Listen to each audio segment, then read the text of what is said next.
Hello everyone and welcome back to Burst Talk. Today we're going to talk about the final trailer for Antman and the Wasp Quantumanina.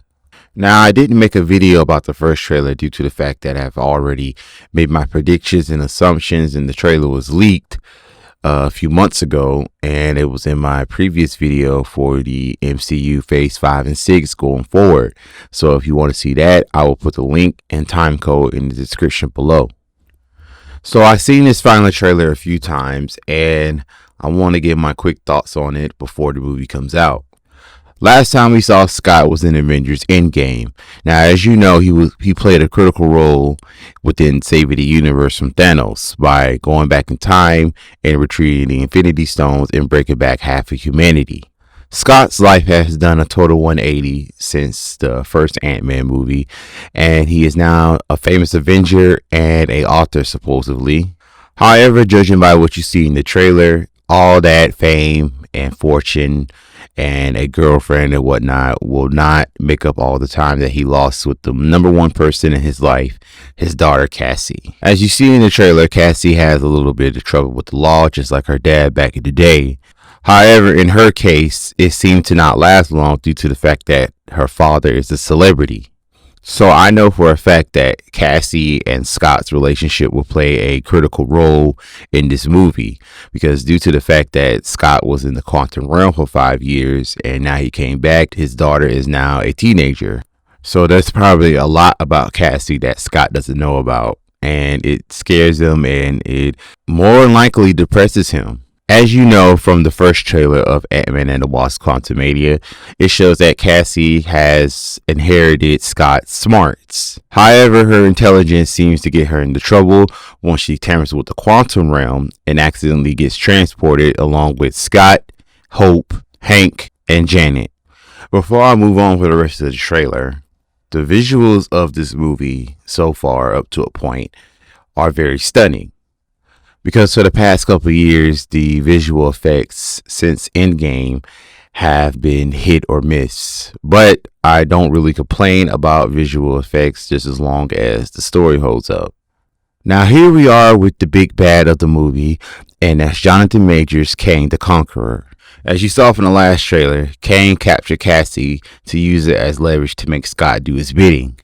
Now what does Kang want from Scott? My guess is that he probably wants Scott to steal something for him. Now, whatever that could be, we'll just have to wait and see until the movie comes out. Kang also makes a deal with Scott. If he does what he wants, he will give the one thing that Scott wants the most in this world, and that's more time with Cassie. Now, what that means is that I feel that Kang has the technology, or he has the means to help Scott go back to those 5 years that he lost, so that way he'll know Cassie, other than, trying to guess of who Cassie is or whatnot, since he's been back from the quantum realm all those years ago. It seems as that Scott might consider helping Kang in order to get what he wants, but Janet says that Kang cannot be trusted due to the fact that he destroyed many timelines and it's very dangerous. From my understanding, and this is another guess, I'm sorry, just be saying more guesses, is that Janet only knows the tip of the iceberg of what Kang has done. Also, judging by how scared Janet is, that this version of Kang the Conqueror is not to be messed with. Now, we met a nicer version of him at the end of season 1 of Loki, aka He Who Remains, saying that, hey, if you think I'm mean, just wait till you meet my other variants. But us, the audience that's been watching the MCU for years, and the news that's been out there or been put out saying that Kang is the next Avengers levels threat that's more powerful than Thanos, we know that he's not going to be messing around. We also get a first look at the secondary villain, MODOK. Now, it's been confirmed that Corey Stoll, that played Darren Cross, aka Yellow Jacket from the first Ant-Man movie, will play a version of MODOK in Ant-Man and the Wasp Quantumanina.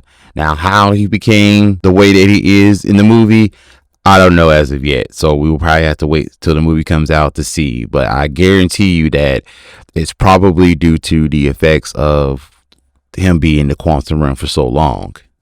Moving on from that, to finish off the trailer, it seems as though that Kang will double cross Scott, and now Scott will have to use every bit of wit he has to outsmart Kang in order to win the fight and whatnot. But it seems as though that Scott will die. Well, a lot of people saying Scott Lang is going to die in the movie and whatnot, but I highly doubt it. As most folks say, Scott is just going to get his ass whooped really bad, because Kang ain't no joke, because he probably knows like millions of forms of martial arts and defense tactics and whatnot. But I can guarantee you that Scott is just going to get his ass whooped really bad and humble him to the point where now he has to be serious and Kang is not to be fooled around with, which could prompt Scott to be the leader of the new Avengers or a sub leader or something like that. But I know for a fact that now, like once this movie concludes, that Scott Lang will be a more prominent Avenger due to the fact that he dealt with Kang firsthand. Now Scott being mature enough to feel that, oh, he can't win this fight, he feels this way is that, oh, if I'm going down, I'm taking you with me.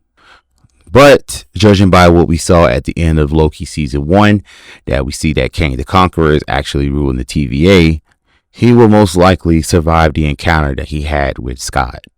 And also, to be honest, I really thought that they was going to go the comedy route for Antman and the Wasp Quantumanina and gave like a more incompetent but still smart kind of Kang, to where it's like it's going to be a lot of comedy antics, monologues, and all this other stuff. But apparently that's not the case, because it seems as though that this movie will mean business and it will be a pinnacle point going forward up until Avengers the Kang's Dynasty and Avengers Secret Wars.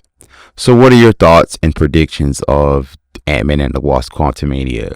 Do you think it's going to be a happy ending or a mid ending, like, you know, kind of like how the finale of certain Disney Plus shows have been, or it's going to be a evil ending to where it's Kang won and at least one or two of the Antman and the Wasp Quantumanina characters on the good side dies? Honestly, I can't wait to see it myself, because I've became a good Ant-Man fan. Like, I enjoyed the Ant-Man movies. I don't know why nobody likes the Ant-Man movies like that, but hey, not everybody's gonna like what I like. Ant-Man and the Wasp Quantumanina will hit theaters February 17th of 2023. Now, for when tickets go on sale, I don't know as of yet. It could be pretty soon, since, you know, we're only like a couple of weeks away from the movie. So tickets should go on sale really soon. But that's all for today. Thank you guys for watching. Don't forget to like, subscribe, and share. And I will see you all next time.